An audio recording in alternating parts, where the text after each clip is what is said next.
Solos are going to sound great if they're melodic and sing-alongable.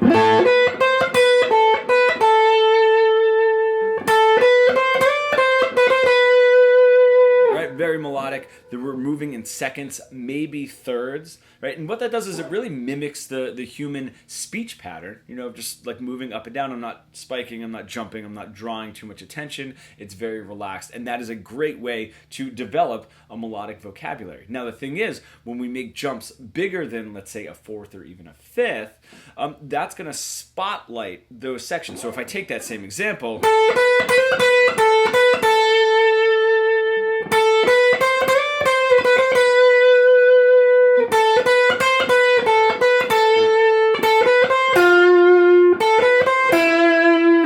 larger jumps, right? That sort of fifth and then a flat sixth is just going to spotlight it. We're not stepping away from a sort of linguistic pattern, a human voice sort of pattern, but it still is going to spotlight it because just like I just said, but. Right, and it sort of like jumps up like that. It's something that's going to break out of just moving up a second or even a third. Start going too extreme in that way.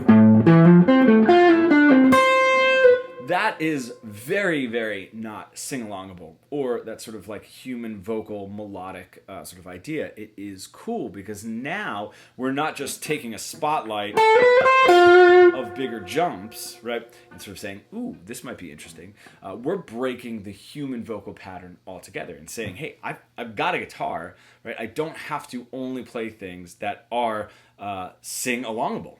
That's where we can let what the guitar can do shine. If we have, arpeggios or just right, moving up and down scales, tapping, right? Very much not what the human voice can do. And we're saying, hey, now it's the guitar and not just sort of a linguistic idea of the guitar. These are all great dimensions to be putting into your playing consciously. If you're an intermediate guitar player stuck in that really boring robotic guitar solo plateau that we get into, and you want to really bridge the gap between your creative ideas and what you're able to play, becoming fully fretboard fluent, comment pro below and we can get started.